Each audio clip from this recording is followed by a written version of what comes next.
السلام علیکم ورحمۃ اللہ. الحمد للہ والصلاة والسلام علی رسول اللہ وعلی آلہ وصحبہ ومن والاه. اللهم انفعنا بما علمتنا وعلمنا ما ينفعنا وزدنا علما. اللهم أرنا الحق حقا وارزقنا اتباعه وأرنا الباطل باطلا وارزقنا اجتنابه. امام ابن تیمیہ رحمہ اللہ کی کتاب العقیدہ الواسطیہ سمجھنے کی ہم کوشش کر رہے ہیں. آخری جو صفت اللہ رب العزت کی جو صفت امام ابن تیمیہ رحمہ اللہ ثابت کرنا چاہتے ہیں وہ صفت علم. اللہ رب العزت علیم ہے، جاننے والا ہے. قرآن اور حدیث کی بہت ساری ہمارے پاس الحمدللہ دلیلیں ہیں. ان میں سے قرآن کی چند ایک ادلہ انہوں نے یہاں پر ذکر کیا. اور اسی طرح اللہ رب العزت کے سمیع اور بصیر ہونے کی جو دلیل ہے قرآن حدیث میں بہت زیادہ ہے. امام رحمہ اللہ نے قرآن کی چند ایک آیات جس میں اللہ رب العزت کی صفت سمع اور بصر، سننے اور دیکھنے کی جو صفت ہیں وہ ثابت کرنے کی امام رحمہ اللہ نے یہاں پر کوشش کی ہے اور ان آیات کو جمع کی ہے. آخری آیت جہاں پہ ہم رکے تھے، اعوذ باللہ من الشیطان الرجیم لیس کمثلہ شیء وہو السمیع البصیر. لیس کمثلہ شیء، اللہ جیسی کوئی ہستی ہے ہی نہیں ہے، وہ اس جیسی کوئی ذات ہے ہی نہیں ہے. وَهُوَ السَّمِيعُ الْبَصِيرُ، اور وہ سننے والا اور دیکھنے والا. یہاں پر صفت سمع اور صفت بصر کو جمع کیا.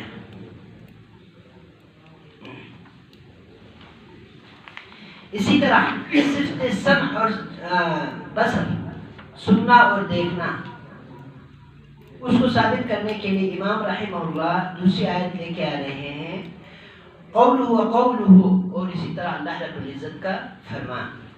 قولہ اس کی بات، اس کا فرمان، ان اللہ، بے شک اللہ تعالی، نعم، کتنی اچھی ہے، یعظکم، وہ تمہیں نصیحت کرتا ہے، بھی، اس کے ذریعے، ان اللہ، بے شک اللہ تعالی، کان ہے، سمیعا بصیرا، سننے والا اور دیکھنے والا.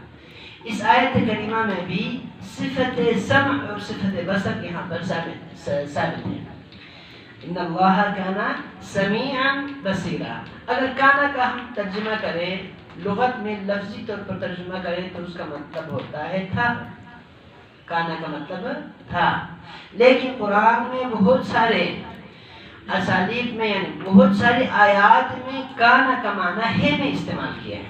یعنی مضارع کے لیے کانا کا ماضی کا صیغہ استعمال کیا ہے. علماء رحمہ اللہ نے اس کے جو کیا نام ہے، اس کی جو بات ہے نا، اس کی جو حکمت ہے، ان میں سے بہت ساری باتیں بتائی. ان میں سے ایک جو بات ہے، جو سب سے اہم بات ہے، وہ یہ ہے صفت فعل مضارع میں ہوگا، ہو سکتا ہے ہوگا، ہو سکتا ہے نہیں ہوگا، اس میں احتمال پایا جاتا ہے. اگرچہ اللہ تعالیٰ کی جو بات ہے قرآن حدیث میں یہ نہیں ہوتا ہے، لیکن عمومی طور پر یہ احتمال پایا جاتا ہے. مثلا اگر ہم کہیں کہ محمد آئے گا، ہو سکتا ہے آئے، ہو سکتا ہے نہ آئے.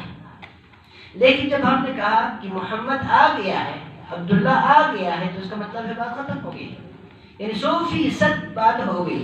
تو اللہ رب العزت نے اس بات کو، یعنی اس ماضی میں تاکید کا معنی پایا جاتا ہے، ماضی میں تاکید کا معنی پایا جاتا ہے. تو بہت سارے مقامات پر جہاں پر فعل مضارع استعمال ہونا تھا، وہاں پر اللہ رب العزت نے ماضی کا صیغہ استعمال کیا. تو یہاں پر بھی ان اللہ کانا تھا نہیں، بلکہ ہے اور رہے گا. اور اللہ تعالیٰ شروع سے سمیع اور بصیر ہے. یہ ترجمہ، اور آپ اگر ترجمہ میں دیکھیں تو اس طرح ترجمہ ملے گا. تو ان اللہ سمیع بصیرا، اللہ تعالیٰ سننے والا اور دیکھنے والا ہے. یہاں پر بھی صفت سمع اور صفت بصر کا یہاں پر اللہ رب العزت نے استعمال کیا ہے. تو یہاں پر بھی امام ابن تیمیہ رحمہ اللہ نے اللہ تعالیٰ کی صفت سمع اور صفت بصر کا ذکر کیا ہے. تو یہاں پر ہم نے کہا تھا آپ کو صفت سمع، اگر صفت سمع کے بارے میں اگر ہم کہیں تو اللہ تعالیٰ سنتا ہے، تو اس میں کتنے معنی پائے جاتے ہیں؟ 3 معنی پائے جاتے ہیں. نمبر 1، اللہ تعالیٰ ساری باتوں کو سنتا ہے، سچ ہر طرح کی، آپ اونچی آواز میں کہیں، دھیمی آواز میں، سب مل کے کہیں یا دل میں بھی سوچیں، اپنے آپ سے بات کریں، ان سب کا اللہ تعالیٰ کو پتہ ہے. ایک چیز. دوسری بات اس میں کیا ہوتا ہے؟ مدد کا معنی. اچھا، آپ اونچی آواز میں پکارے، دھیمی آواز میں پکارے، آپ مظلوم ہیں نا، آپ آہ بھی نکالیں، ہم سننے والے ہیں. مدد کا معنی پایا جاتا ہے. ان اللہ سمیع، اپنے جو بندے ہیں، نیک جو بندے ہیں یا مظلوم جو بندے ہیں، ان کی ہر پکار سننے والا اللہ تعالیٰ ہے. اور تیسرا معنی کیا پایا جاتا ہے؟ دھمکی، بالکل وعید. یہ نہ سوچنا کہ ہم نہیں سن رہے ہیں، ہاں آپ نے جو بات کی نا میں نے سن لیا. کیا معنی؟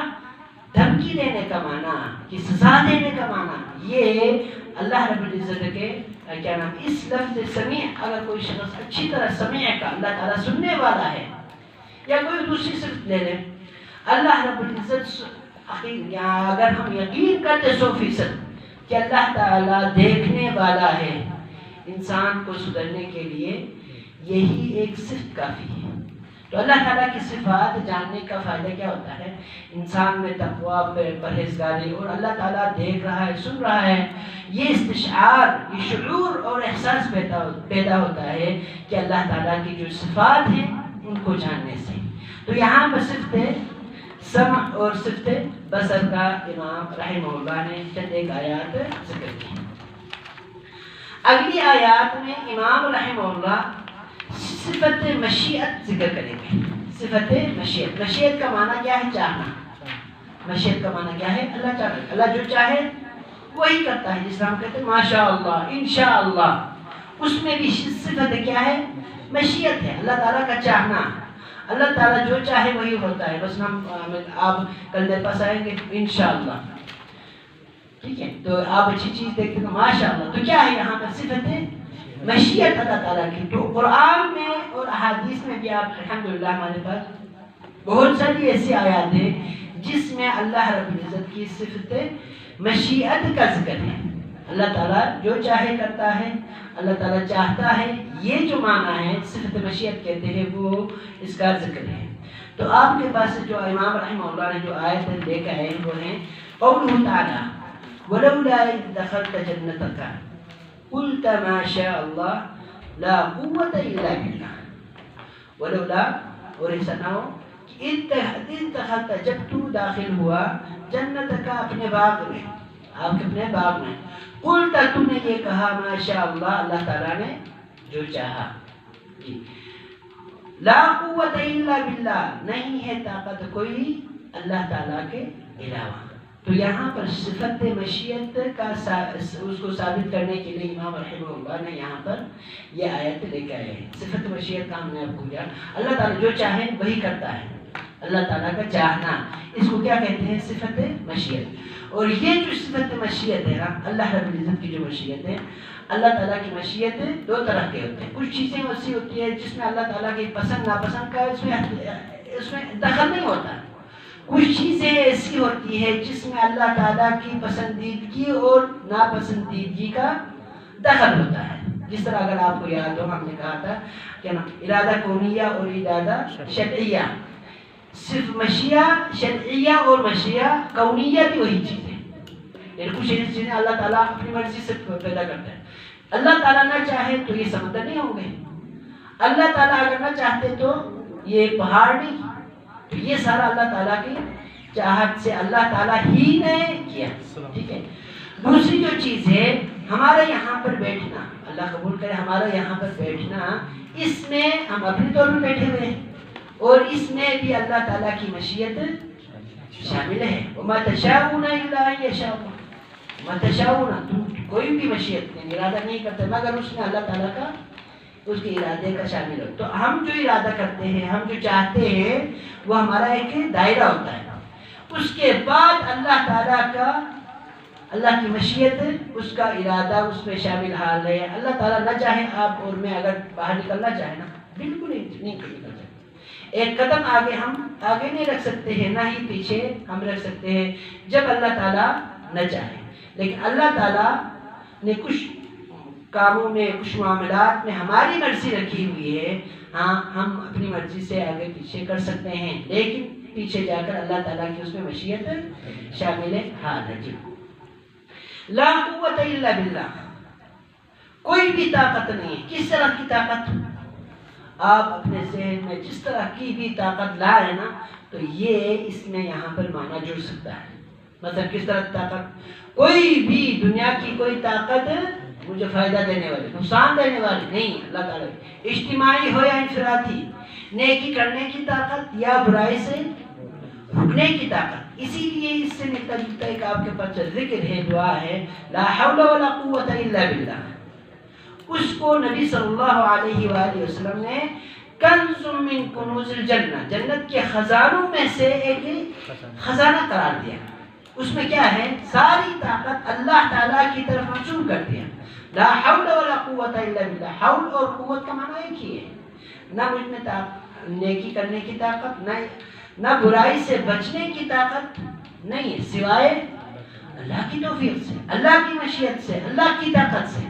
تو یہاں پر صفت مشیت کا اس آیت میں ذکر ہے، اور اسی طرح آپ کے پاس 10 اور آیتیں اور احادیث الحمدللہ ہے. تو اللہ رب العزت کی جو مشیت ہے تو دو طرح کے ہیں. کچھ میں اللہ تعالیٰ کی چاہت کا دخل ہوتا ہے اور کچھ مشیت میں اللہ تعالیٰ کی چاہت کا دخل نہیں ہوتا. انسان کی بھی مشیت ہوتی ہے، انسانوں کی بھی مشیت ہوتی ہے، لیکن وہ مشیت کیا ہے؟ اللہ کی مشیت کے دائرے میں. اللہ نہ چاہے تو ہم اگر نکلنا چاہیں نہیں نکل سکتے. ایک قدم، ایک لفظ ہم بول نہیں سکتے، لیکن ہم اپنی مرضی سے اللہ تعالیٰ نے ہمیں کیا نام ہے ایک دائرہ دیا ہوا ہے، اس میں اپنی مرضی سے کریں، لیکن اس دائرے سے نکلنا چاہیں تو ہرگز ہم نکل نہیں سکتے. اگلی آیت میں امام رحمہ اللہ نے صفت مشیت کے ساتھ ساتھ صفت ارادے کا ذکر کیا ہے. صفت مشیت، اللہ تعالیٰ کی مشیت چاہنا اور اللہ تعالیٰ کا ارادہ. جی اور اللہ تعالیٰ کا ارادہ قولہ تعالی وقولہ تعالی، اور اللہ رب العزت کا یہ فرمان وَلَوْ شَاءَ اللَّهُ، اور اگر اللہ تعالیٰ چاہے. مَقْتَتَلُوا، یہ آپس میں نہ لڑتے، نہ جھگڑتے، جنگ نہ کرتے. وَلَكِنَّ اللَّهَ، لیکن اللہ تعالیٰ يَفْعَلُ مَا يُرِيدُ، اللہ تعالیٰ جو چاہے وہ کرتا ہے. اب یہاں پر وَلَوْ شَاءَ اللَّهُ صفت مشیت، اور یہاں پر وَلَكِنَّ اللَّهَ يَفْعَلُ فعل، صفت فعل کرنا، اللہ تعالیٰ کا کرنا چاہیے. ما یرید ارادہ، صفت ارادہ. یہاں پر اللہ رب العزت کے ان صفات کا ذکر امام رحمہ اللہ نے ثابت کرنے کے لیے قرآنی آیات آپ کے پاس لے آئے ہیں. تو یہاں پر کیا ہے؟ وَلَوْ شَاءَ اللَّهُ صفت مشیت. مشیت کا معنی کیا ہے؟ چاہنا.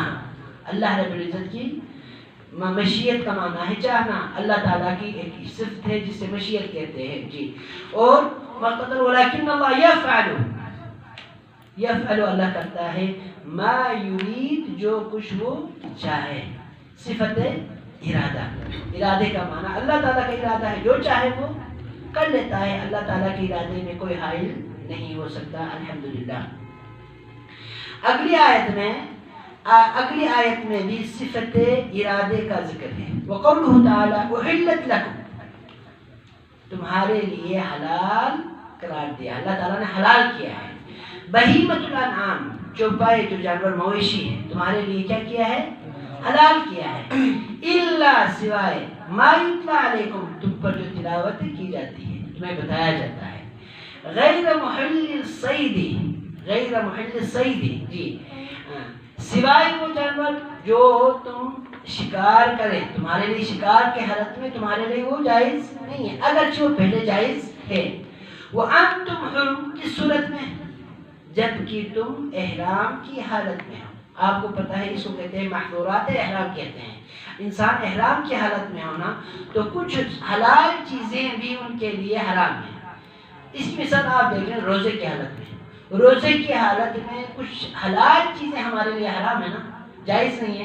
اسی طرح جب انسان احرام باندھتا ہے، حج اور عمرہ کے لیے احرام باندھتا ہے، تو کچھ حلال چیزیں اس کے لیے جائز نہیں ہے، محظورات احرام کہتے ہیں. ان میں سے ایک چیز ہے شکار کرنا، جو بائے حلال ہے. الحمدللہ ہر طرح کے جانور آپ کے لیے حلال ہے، جو نبی صلی اللہ علیہ وسلم حرام کہتے ہیں وہ الگ حلال ہے. آپ شکار کر سکتے، بالکل شکار کر سکتے، لیکن احرام کی حالت میں نہیں. تو یہاں پر اللہ رب العزت نے یہی فرمایا کہ آپ کے لیے، تمہارے لیے وہ جو بائے سارے حلال ہیں، سوائے شکار کرنا اس صورت میں کہ تم احرام کی حالت میں احرام پہنتے ہوئے ہو، تو آپ کے لیے چیز. وَإِنَّ اللَّهَ بے شک اللہ تعالیٰ يَحْكُمُ وہ فیصلہ کرتا ہے، حکم صادر کرتا ہے، مَا يُرِيد جو وہ صفت ارادہ. یہاں پر بھی صفت کیا ہے؟ ارادہ ہے. اللہ تعالیٰ جو کچھ ارادہ فرماتا ہے وہی کر بیٹھتا ہے.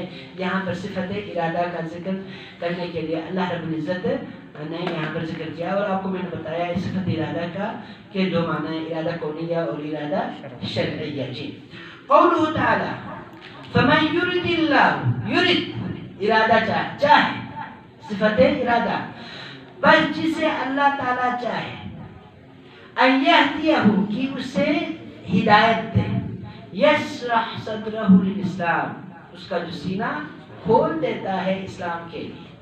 تو یہاں پر محل شاہد جو دلیل ہے وہ کیا ہے؟ فمن یرد ارادہ یریدو، چاہے ارادہ فرمائے. اللہ تعالیٰ جس شخص کے ساتھ یہ ارادہ کرے کہ اس کو اسلام کی طرف ہدایت دے، تو اس کا کیا کرتا ہے؟